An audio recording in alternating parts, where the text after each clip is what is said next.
I try to be my own hero as much as I can. It was always about creating an environment that is as close to an environment you could have in your house. The relationships we have should not be so fragile that one difference of opinion should destroy it.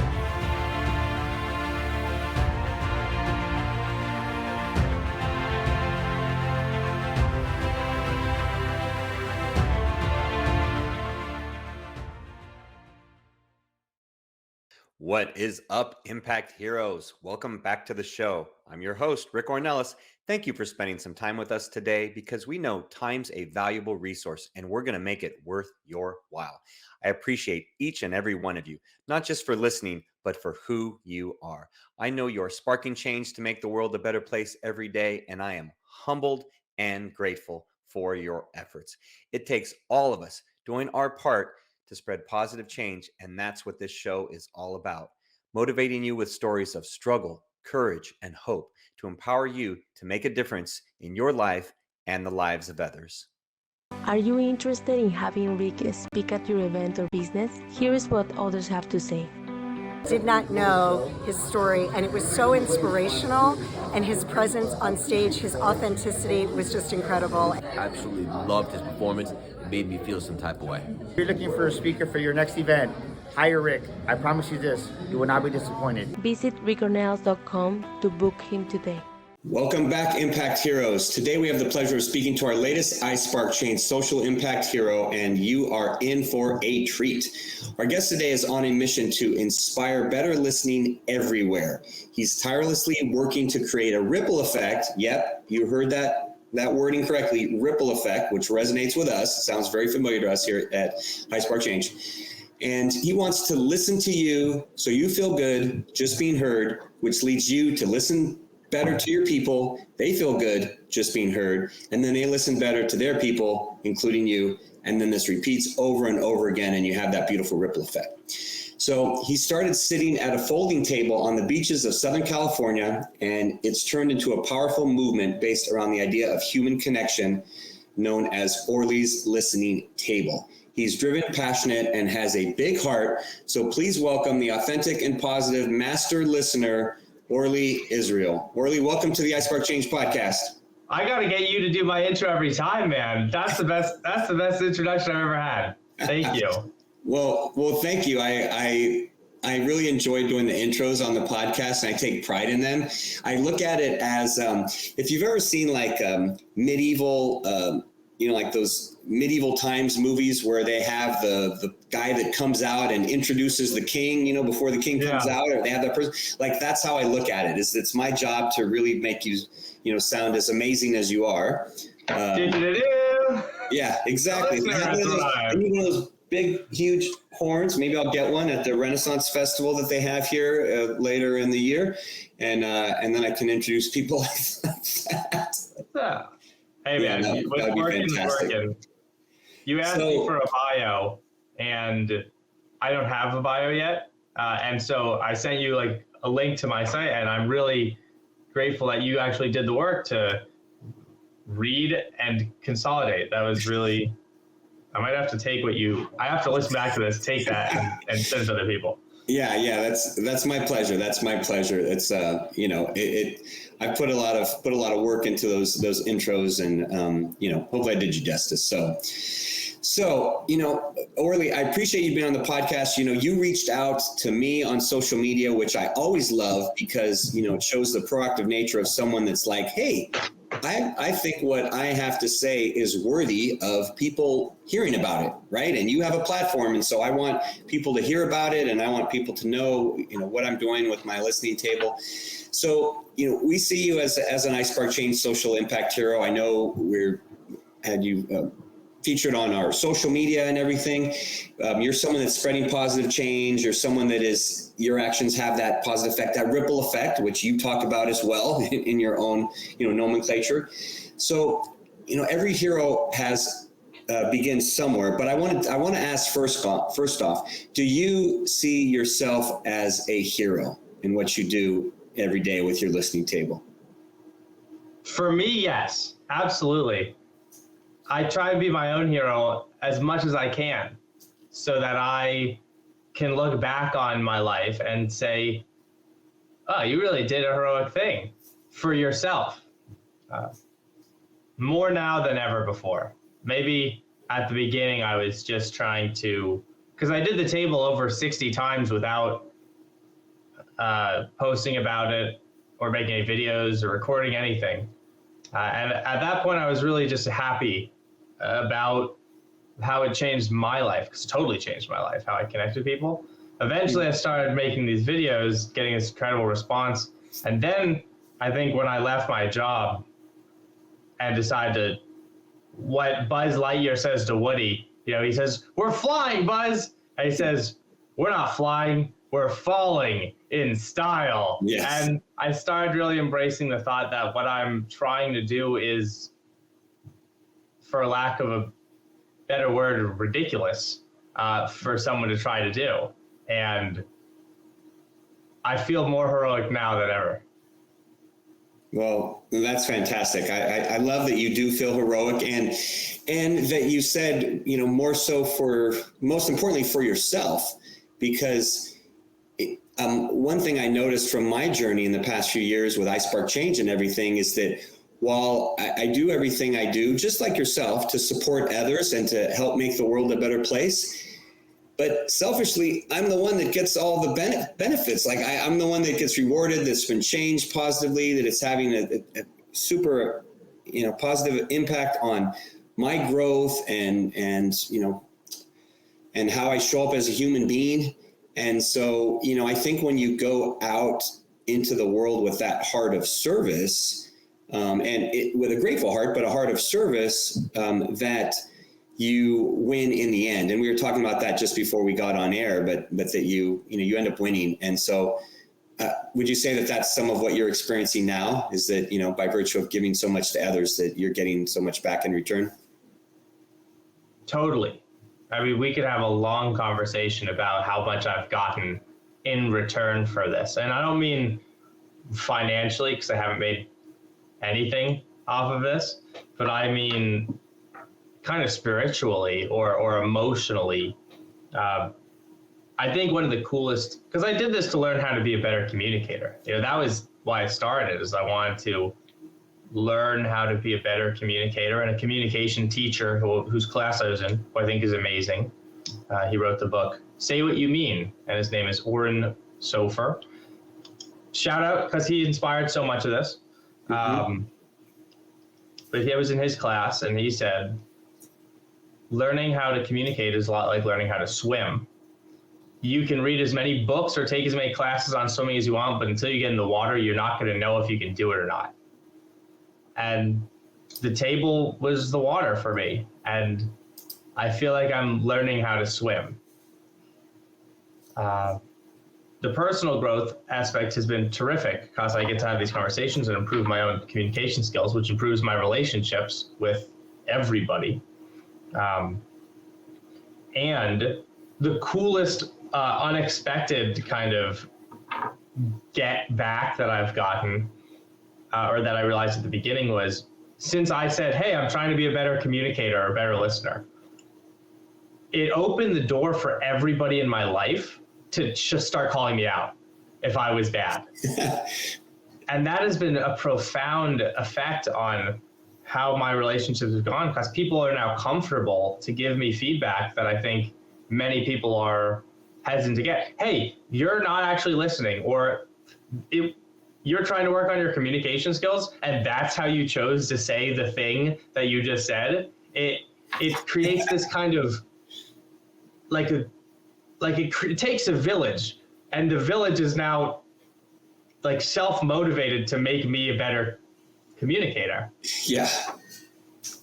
That's fantastic. And I can relate, Orly, because so I have a degree in communications. I've worked in this area, taught it for 30 years, like over 30 years I've worked in communication, and have taught courses on communication and given lectures on communication and all of this, and I still feel I have so much to learn. And then there's people close to me, like my wife or my daughters, that will point out where I'm not being a good communicator, or you know, even more so now, I catch myself, right? I catch myself in it, and you probably do the same thing, having more experience with it than most, is that you catch yourself and you're like, yeah, I probably could have done, I probably could have communicated better, probably could have enacted better in that situation. Yeah, absolutely. Yeah. So I do want you to share a little more, because, you know, I've heard your story, but I think it would be very beneficial for our audience to know, you know, it was more than just, you know, your teacher, Warren, it was more than just that, and you wanted to become a good communicator. Share with everybody how it all started, how the idea for your listening table, and, you know, how it evolved into what it is today. All right. I'll tell you the story, audience. But we're going to have to take a trip way back to 2001. Woo! So imagine Orly. I'm probably about 7 years old, and I have two younger brothers. One is 4, and one has just been born. And we're about to be not that great friends for a very long time. The thing was that when I had these younger brothers, I thought, well, those are people in my life that are there. But my friends are my friends, and my brothers shouldn't hang out with my friends. And anytime they say anything mean to me, I'll just smack them because I'm the big guy. And that was how our lives kind of went for about 6 or 7 years of me having this delightful younger brother who I wasn't really getting along with. And a lot of the reason because of that was my choice. And now I was a kid. I mean, I don't blame myself, or I've forgiven myself for acting like a child when I was a child. But we had a very hard relationship because he would say mean things to me, and I would hit him or I would exclude him. And there was just this cycle. And then my parents would try and figure out how to, you know, who to be mad at, how to make it work. And it just led to a very loving, but often tense relationship between me and my younger brothers. And that was challenging. I didn't understand it then. So at a certain point, now I'm probably 13 or 14 years old, I have a father who is a writer. And the point of him being a writer is that from him, I learned that when you're writing, you choose what your characters say, and everything that they say is thought out. What's the point of them saying this? What do they know? What do they want the other person to know? What do we want the audience to know? How do we want to create a situation that they respond in a way that's believable, but drives the story forward? And I realized that if you can do this with made-up characters, have this intense thought process of every line of dialogue, you can do this for yourself. And suddenly I realized that I don't have to respond violently to something I don't like to hear. And that began the next phase of my life, probably the next 7 or so years, from 13 to 24, where I was like, okay, we're not going to fight anymore. We're not going to get along that great just because me not being violent doesn't equal me being friendly. But we had better relationships when we stopped fighting. And then once I graduated from college, I wanted to get into volunteering because entertainment I thought was fun, but I needed to add another element of kind of humanitarian, being part of the community. And I went to an organization called Freedom to Choose, which is this terrific organization where you go into prisons, and the very high level, totally not in the, I could talk about for an hour, description of it is you kind of do communication workshops with people in prison, and you listen to them. And it's kind of like a listening table in prison. And I got to experience a seminar, a short one, where the people who founded it went up, and after we'd done some listening things, they gave this 30-minute talk about how love and being mad are kind of two sides of a coin. If you're mad, it's probably because something you love has been hurt. And to me, who had this beautiful, emotionally kind of loving parents' childhood, that felt very basic.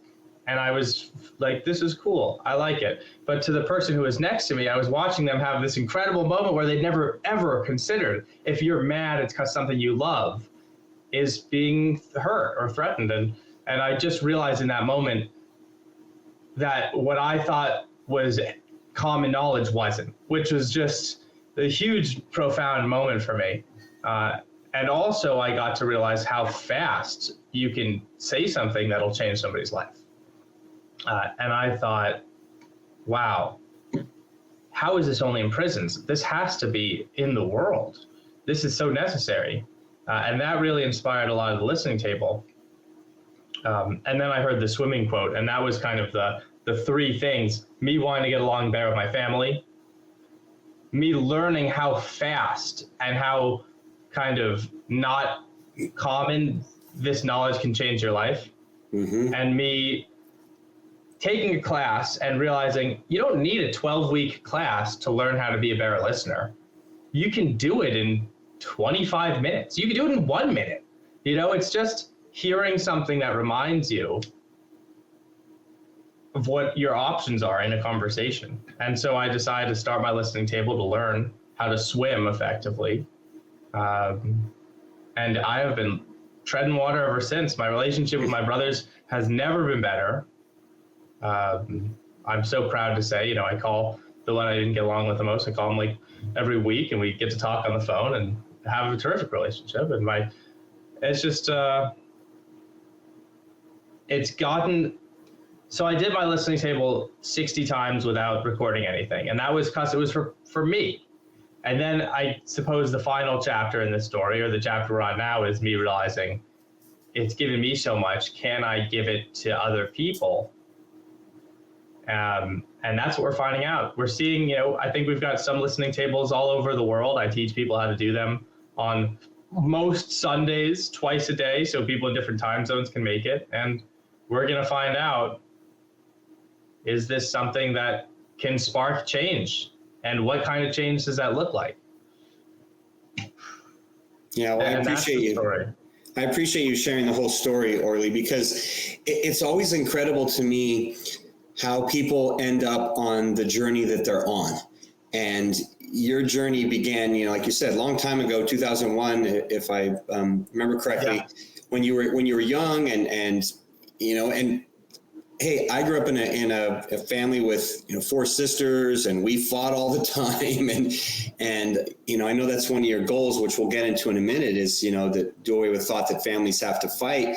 But, you know, we always thought that was kind of normal that we would fight and there would be arguing in our household and everything. And that was just a part of our lives. And I can respect everything that you've gone through and are going through, because I have been on a similar journey throughout my life of improving communication, learning to better my relationships through communication. And as I said a few minutes ago, it's something that I work on to this day and every day, to work on my communication and to improve it and to not fall into old habits, and, you know, work on it with my wife of over, you know, 27 years, nearly 27 years, that we can, we still have to work on that, right? That it is a never ending thing. So, you know, I commend you for, you know, sticking to it, and for continuing to put in the work, right? Continuing to put in the work, because it does take work. Yeah. So what would you say now, Orly, now that you've been on that journey for a while? You know, a big part of our social impact heroes is that a hero honors their purpose, right? Their purpose, how you show up in the world, the foundation of why you do what you do. So now that you're into it, and you've done how many listening tables now? How many total? My next one will be number 90. 90. Okay. So you're getting close to 100 here. So now that you're coming up on 100, what would you say is that purpose that is driving you to do this every day and to keep building this, you know, this mission and this movement? Well, my purpose, my goal, can I say like what my goal is? And we can. Yeah, absolutely. Because I'm sure they go hand in hand, right? I'm sure they're. Yeah. My goal is to make it so that somebody who comes after or currently gets to skip the part of fighting with your siblings that we both went through. That a parent or an older sibling can see one of these videos or just take in the message and go, oh, fighting with your family, is that normal? Like, is that how it has to be? And if I can make families get along better, not by doing therapy, but by just saying, you have a choice. If fighting with your siblings is what you want to do, that's fine. Just know it's your choice to do this. And empowering people to feel like these are the choices they make, rather than just, this is how it has to be. So my purpose is to normalize, I guess, families getting along. And this plays out even further because, I do volunteering. Since I started this listening journey, I really want to learn how people teach listening, because I'm not doing something incredibly new. There are so many services that are designed to listen to people and to be there for people, and there are communications trainers. What I'm doing is, if anything, it's taking something that already exists and just bringing it to people who don't get paid, don't pay for it. Because there's all, corporations always bring in speakers to say how to train, and therapists teach you how to communicate. And, they have people that teach you communication skills, but I don't think they teach the general population. That said, the idea is families to get along. And also, down the road, since I'm trying to learn how people teach communication skills, I've been volunteering for the suicide hotline. And I know through this terrible experience that so many people call the hotline because they're considering ending their life because they are lonely and they have nobody in their life, and they're, in their late 60s, living in a retirement home that they can barely afford, and they don't have any family that they talk to. And if you can get in early on having relationships with your family, and taking care of your siblings or parents or being there for your cousins, you can prevent a life where you end up in this solemn, lonely, wishing you were dead because you have no one in your life. So families get along better. If families get along better, you stay connected to them. If you stay connected to them, you end up living. I mean, really, you just live as long as your life is going to go instead of ending it early. Yeah, I love the simplicity of the goals, and that these are things anyone can do. These are things that anyone can do, and these are things that anyone can do instantly. Like you said, it can be done in as quick as a minute, that someone could literally make the conscious choice. Hey, I'm going to listen better. Hey, I'm going to work on not fighting with my brother or my sister. And it's just that conscious choice. And we talk about that a lot on the podcast, is people making a conscious choice to be positive, making a conscious choice to communicate better, making a conscious choice to help others, that we all have that ability on a daily basis. So the fact that you're amplifying that point to people, that they all have that choice to communicate better, you just have to choose to do it, which is something I know we all struggle with, because like I said, I mean, I do even on a regular basis, that it can be done. And that it can be done, and improve communication overall. So I think it's also important to share. You mentioned how you did the first 60 without video or anything, just doing them on your own and learning everything. So what was that change for you? What was that motivating factor to say, hey, I think I'm going to share this with more than just, the people that happen to come to my table at the beach, right? That I'm going to share this. I'm going to start putting this on social media.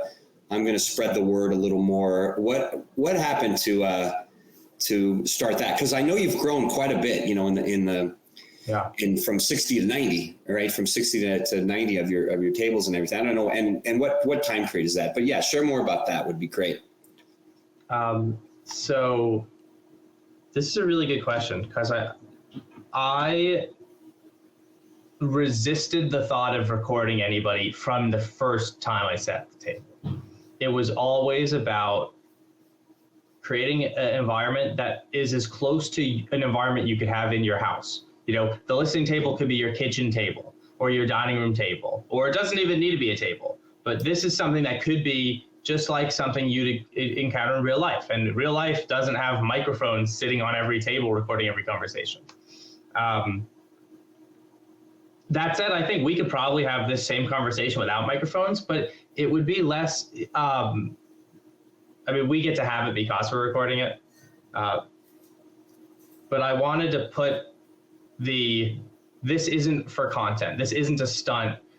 This is for me to listen to you and you to feel like you can be heard, and there's no ulterior motives, right? It's just, I'm here to practice listening, and you're here if you want to be heard, if you resonate with the sign. So that was the first thing, is trying to be genuine about it.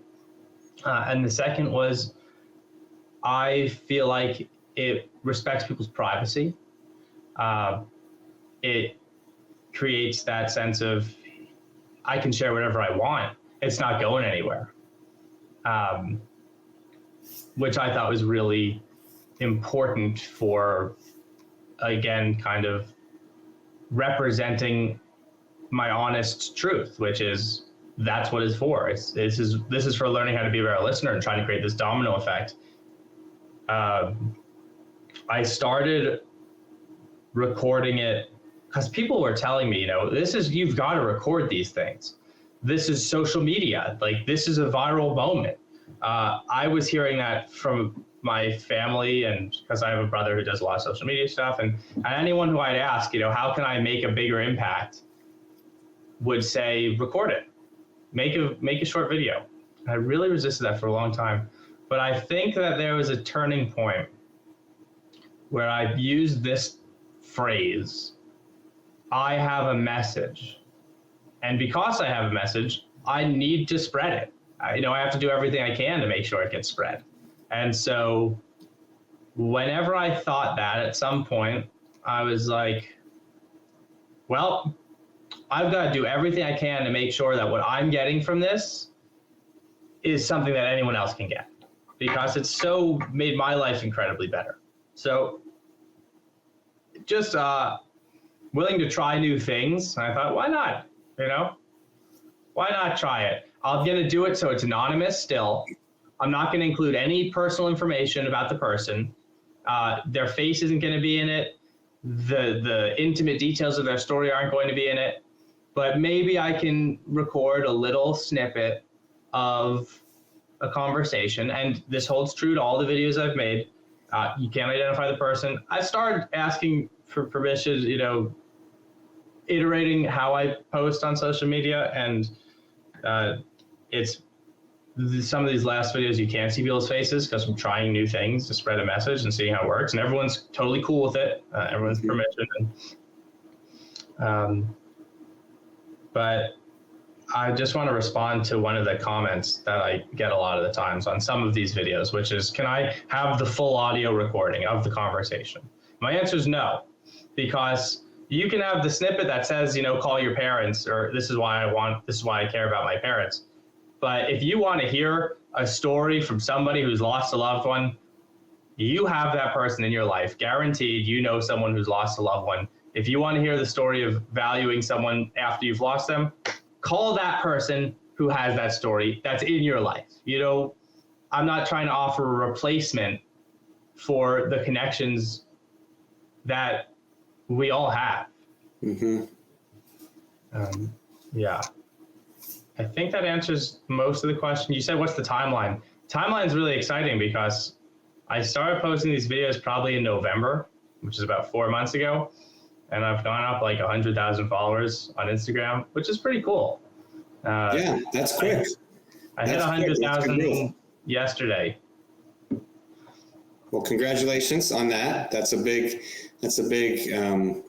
milestone for you and for your social media and your following. It shows that people value what you're doing and they're interested in in what you're doing. And it's interesting because you hit on, we use the HERO as an acronym: honor your purpose, engages their audience in their mission, ripples their message to spread positive change. You kind of hit on E and R just right there in what you were sharing, because it's it's our, what you said, that kind of obligation to share, to get the word out there, to let people know what you're doing. That's what I think, as a leader in any way, shape, or form, right? And I use that term very loosely to include people in all walks of life that are doing positive work like you are, I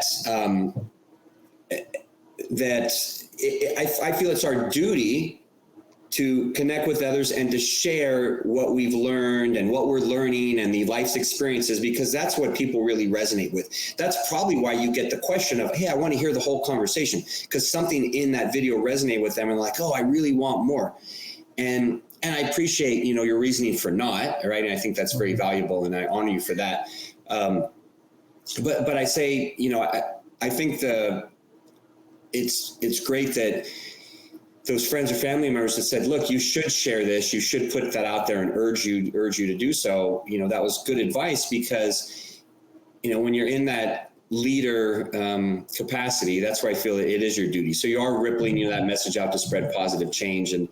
And then, just by virtue of talking with me and sharing some of your story and what you've gone through, you're opening your heart to others, the last part of the hero. So I'd like you to share, though, Orly, about what's been something that's been a big challenge since you've been doing your listening tables. Obviously, you're 90 in. You've done a lot. You've talked to a lot of people, I would imagine, over that time period, doing these listening tables every Sunday. But I believe they're Sunday. But talk about some of the challenges that you've encountered, or some of the naysayers or the negativity or anything like that you've encountered. Well, the negativity I've encountered, surprisingly little from people. I can remember the one person who told me that they think I'm full of doo-doo and I'm doing this for social clout, or for like that I'm not genuine about this. One person, which was really resonates with me, but for the most part it's really maybe a couple comments saying he's just doing this for reviews, but it's very, very few people. And maybe it's because I'm still relatively small, but I take that as a really I wear that as a badge of people get it. It's simple enough that it is like, this is what it's for. And I think maybe if anyone says, this guy sat at a table 60 times and record a word, does this every weekend, while having a job in the past. I'm trying as much as I can to be as the real deal as I can. And I'm glad that resonates. I did hear the quote, something like, if you don't have any haters, you're not doing it right. So I was really proud to get that one person who said, like, you're an ass. I said, all right, finally, I'm doing something right. Yeah, that's great. And I have heard that before. I don't remember who said it. It was, but it's like Jay-Z or something, but or maybe he repeated it from someone else that said it far earlier. But they will come. And, the fact that regardless of what adversity you face, or, maybe you've been blessed with not a ton of, negativity, and that people have been very accepting of what you're doing,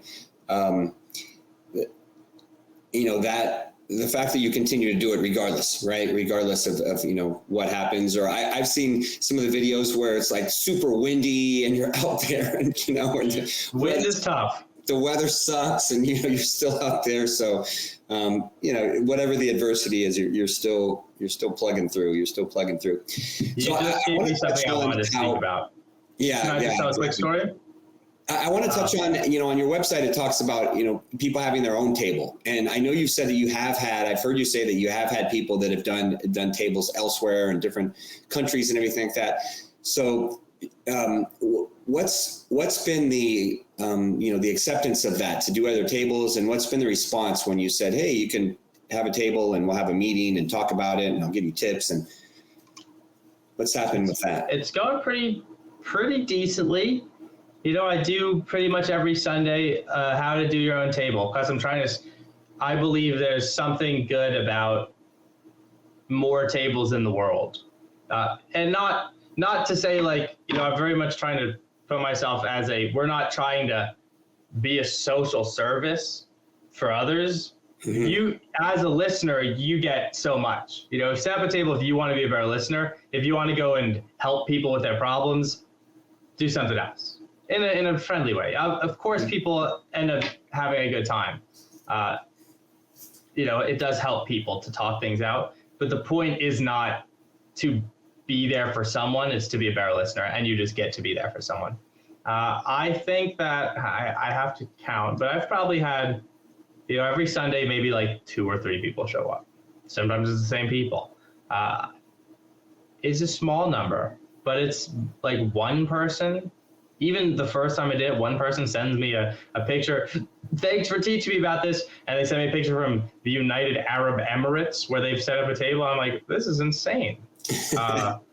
There's someone in the Philippines. It's all over the world. If someone's shown me what it translates into in Spanish. Here to listen in Spanish doesn't make any sense, apparently. You got to change it up, make it interesting. It's not something anyone would say. So it's been really fascinating. I'm expecting this Sunday to be the biggest one yet because I'm coming off this wild viral video and I get a lot of messages.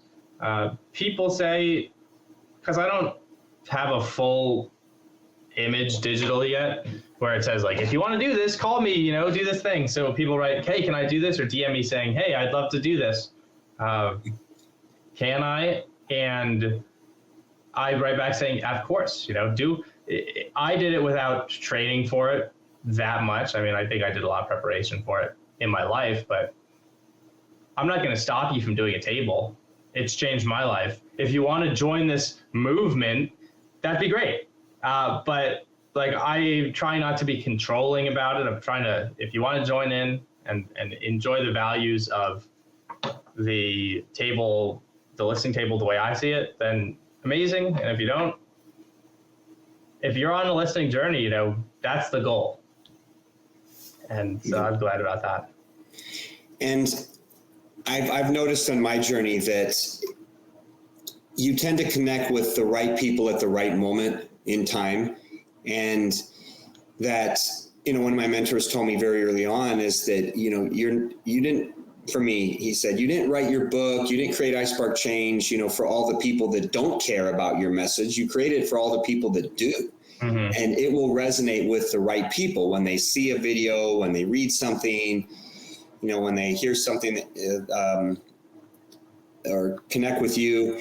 And so I think it's the same way for you, Orly. I think it's that, whether it's someone from, the UAB or Philippines or, anywhere else in the world, that those right people are connecting, and it is for the right reasons, that they will touch someone, they will be impacted. It will have the ripple effect that you want to create. It will have that ripple effect, in one way or another. And you may never know it. You may never know about it or hear about it. Just like me with iSpark Change, you don't always know, but the fact that it is happening, that's the beautiful thing. And so I think that's what's happening, and that's what will continue to happen. And I hope I know it will continue to grow, and hopefully by virtue of this podcast, it continues to grow, and us featuring you on our social media, it will continue to grow. So we'll support you as much as we can.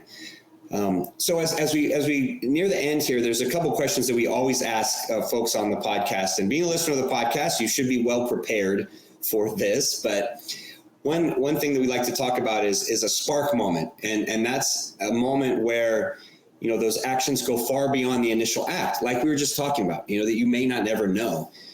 But share a story of positive change, or an example of a spark moment where, either your actions had an impact on someone or someone had an impact on you that you feel is something that really changed the trajectory of your life or someone else's. So this is really, really cool because I'll share 2 and I'll make them really quick.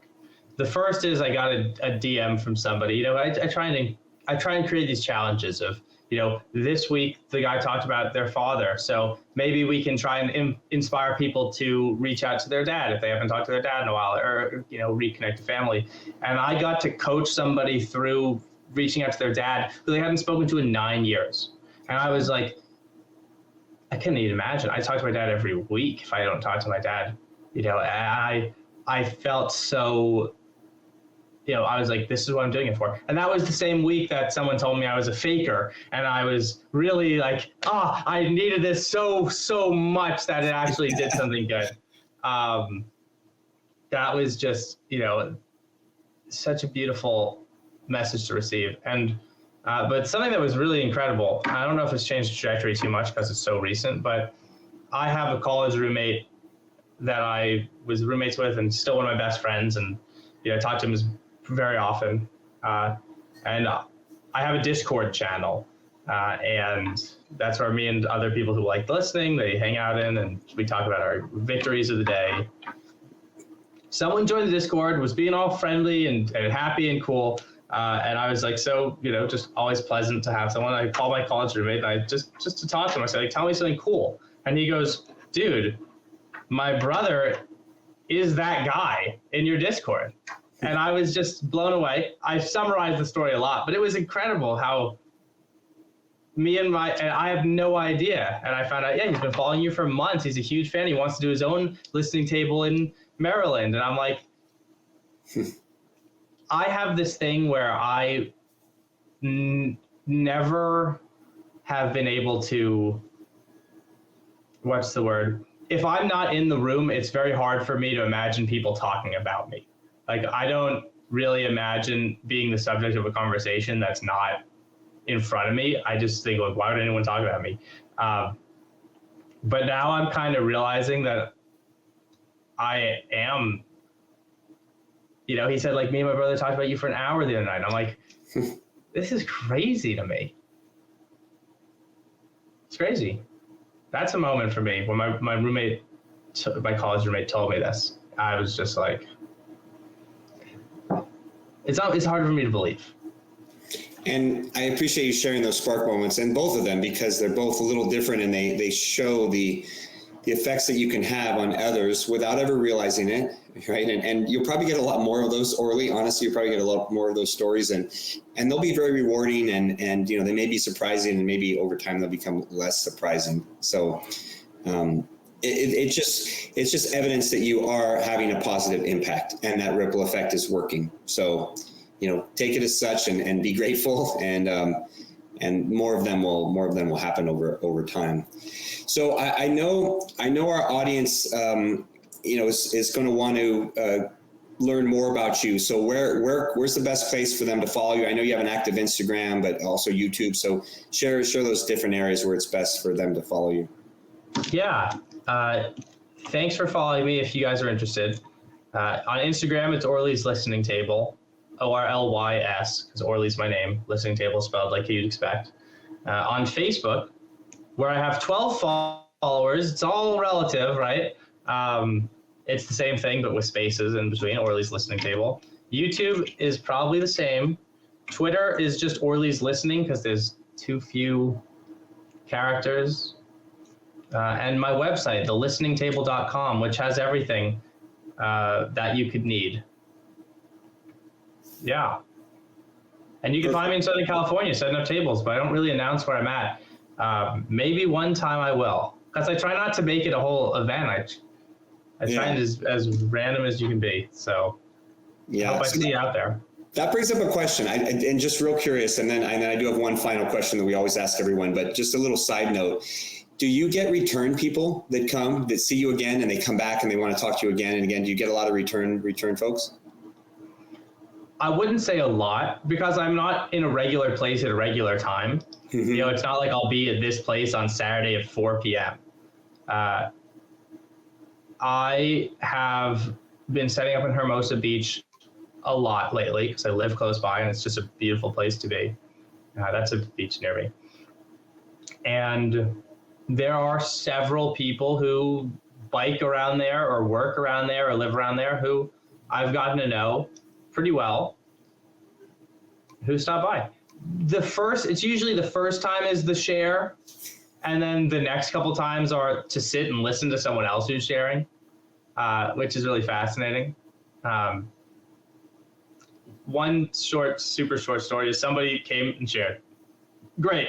A couple weeks later, he comes by because he sees me and other people are sharing, and he sits down and he's, one guy's telling this emotional story about how he'd been shot by a friend of his, and now he's on the road to recovery of, drugs and prison. And this guy says, I've been in prison and you've got to join AA and it'll change your life. And the guy just got up and left. And the person who came in and started giving advice turns to me and he goes, Orly, I'm sorry, I ruined your table. And I has no advice. And this guy just started giving advice on it asked for.